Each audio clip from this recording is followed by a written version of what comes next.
Hello, welcome back to my car cave. Finally got something from the 2024 season. Okay, I've got the Ferrari, but honestly, this is a super slow roll relative to previous years. So this is the Max Verstappen World Champion RB-20, Red Bull Racing RB-20 from the Bahrain Grand Prix. Looks like a limited edition of 580 pieces by Minichamps. Comes in this nice blue Oracle Red Bull box with some information, the Max Verstappen kind of logo with the number 1 on it. Anyways, typical window box. The reflections are terrible here, so I'm going to go ahead and get it out of the box, and we can talk about it up close.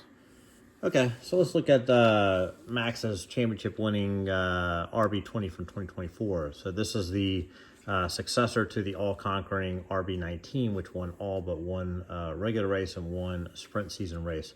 So, you know, you would have not been surprised if Red Bull showed up with basically a tweaked version of the RB-19, but instead Red Bull completely overhauled their car for 2024, much to the surprise of myself and I think most of the F1 pundits and whatnot. That makes this car my favorite car from 2024 in terms of design and interest.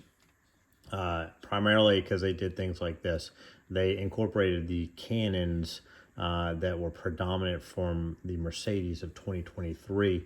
Mercedes had pioneered this kind of design. I think it's super cool on a car. It's very muscular looking. I love these channels that come down here. It distinguishes itself from all other cars. Most of the cars on the grid had the kind of tabletop flat design here, which, you know, Red Bull arguably had in the previous 2 seasons. They kind of pioneered that design, and sure enough, everyone copied it by the time they got to 2024. So that said, you know, I love this. I think it's very distinguished looking. It's awesome. And, you know, I think it's kind of, you know, Red Bull really kind of, you know, thumbed their nose to everyone by doing this. You know, here, you know, Mercedes kind of had argued that, or admitted that their designs were kind of flawed. And here you go, Red Bull's like, no, I'm going to take that design and I'm going to show you I can win with it, which they did. In fairness, they won, you know, 7 out of the first, you know, 10 or 11 races. In 2024, you know, before they ultimately caved and went back to a tabletop design, which I'm not sure why they did, because they were a lot less successful after that. And then kind of the second thing that I noticed that they really did here was they pioneered what they called the underbite entryway to the radiator system. So they had, you know, an extension of the under part of the side pod extending out forward, and then they had a small slit above where the radiator went in, air went in, and down into the radiator system and then the side pods. And so, of course, you know, by the end of 2023, everyone had that design. Now, most of them just had kind of a regular radiator opening here, but by the end of 2023, most people had the underbite design element. So, of course, every 2024 car had the underbite, with the exception of Red Bull, which, of course, came out with the overbite. And so the overbite just has this kind of divider here on top that's a part of the upper part of the side pod, as opposed to being part of the lower part of the side pod in the undercut here. So, and now the opening is just up under here. It's really hard to tell. I can't get a photograph of it and can't get enough light in there for you to see, but there's a little slit under there where the air came in. And so once again, everyone was chasing Red Bull. And so by the end of the season, pretty much everyone had an overbite design, including Ferrari and Mercedes. And McLaren kind of started with one, but it's not exactly the same. Now, one thing I do see here is that, you know, Red Bull has a slit, vertical slit going, you know, up against the cockpit there. And that's something that kind of Ferrari had pioneered in the previous years. So there's an air intake system there. I'm not sure what it's cooling or what exactly it's doing, but that was kind of something, you know, they took from I'll say Ferrari. It's very prevalent on the 2025 cars. So anyways, that's something, you know, F1's about copying the best of your rivals. And so, you know, it's not that everybody copies Red Bull. Red Bull's obviously out looking at other people's designs too, to try and make their own improvements. So just really kind of interesting designs. This car is just full of just cool features. They've got these two air inlets here, either side of the driver's helmet. Sometimes that was, you know, down low here on other cars. This is just a unique placement here, and I don't know that it was ever resolved exactly what it was cooling or what it was doing, and it was open in some races, it was non-existent in some races.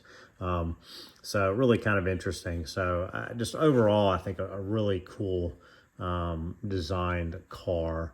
And so this is absolutely my favorite car from the 2024 grid in terms of just design cues. So looking at the underside, it's pretty standard.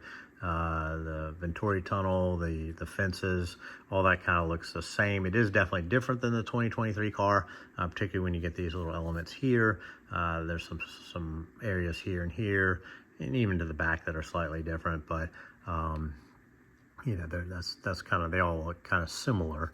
And then here you can see this is just a solid piece of plastic here. Let's talk about the quality of this model. It's a typical Minichamps diecast, super heavy. The Red Bulls and the McLarens are done, or sorry, the Mercedes are done in diecast. The rest seem to be done in resin. So I do a lot of these videos. I'm not going to get into all the quality stuff with Minichamps and that kind of stuff. I just kind of want to highlight two things that are new for the 2024 mold.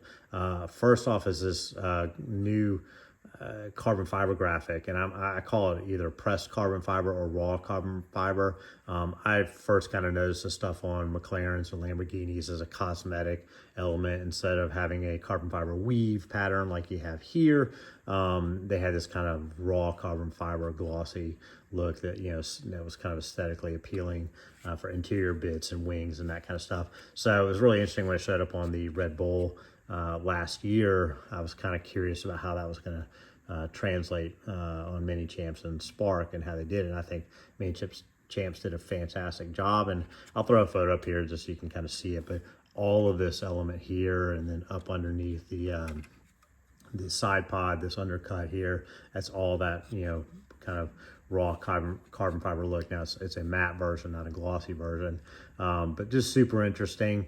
And, you know, this has just been raw, you know, matte black on previous Red Bull offerings. So as usual, all the Minichamps decals are fantastic. And so, yeah, that's kind of something they upgraded. And then the second thing they kind of did as an upgrade is the exhaust pipe. Back here, they had been using a chrome, just a plain chrome plastic or resin exhaust pipe. They're still using a plastic or resin piece, but they've added this decal to it to make the exhaust tube look weathered or heat cycled. You know, as these things get heated up, they get discolored in real life. I don't know if they're made out of titanium or what in real life, but anyways, they've added this decal to it. I think it looks really good at a distance. Up close you can kind of see, but that's definitely an improvement, because a giant piece of plastic chrome was not all that appealing, especially when Spark is offering a photo etch variant. But I do think that this discoloration is a nice improvement.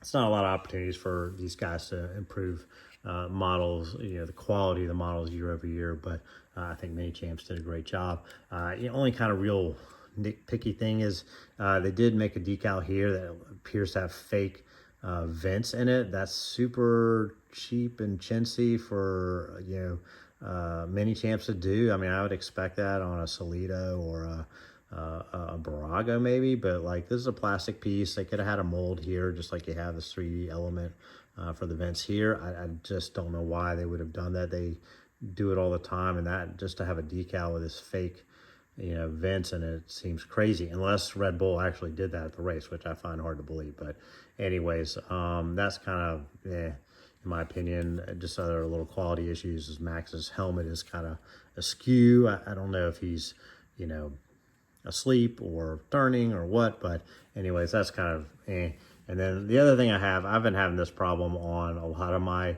rear wheel, I'll call it the passenger side, even though it's not a passenger, right side of the car. The rear wheel nut is askew, or the yellow stripe is askew. It happened on 2 of my BBRs recently, so I don't know what it is that's coming out of this factory that makes the Minichamps of the BBRs, but it's always this wheel. So anyways, just small little quality issues, but it doesn't take away from the model. So this is my 2024 Red Bull World Championship car, or car for the World Championship collection. I'll be getting a later season version. I'll have a different aerodynamic design package, and maybe we can compare those. But hope you liked the video. If you did, please hit like, hit subscribe.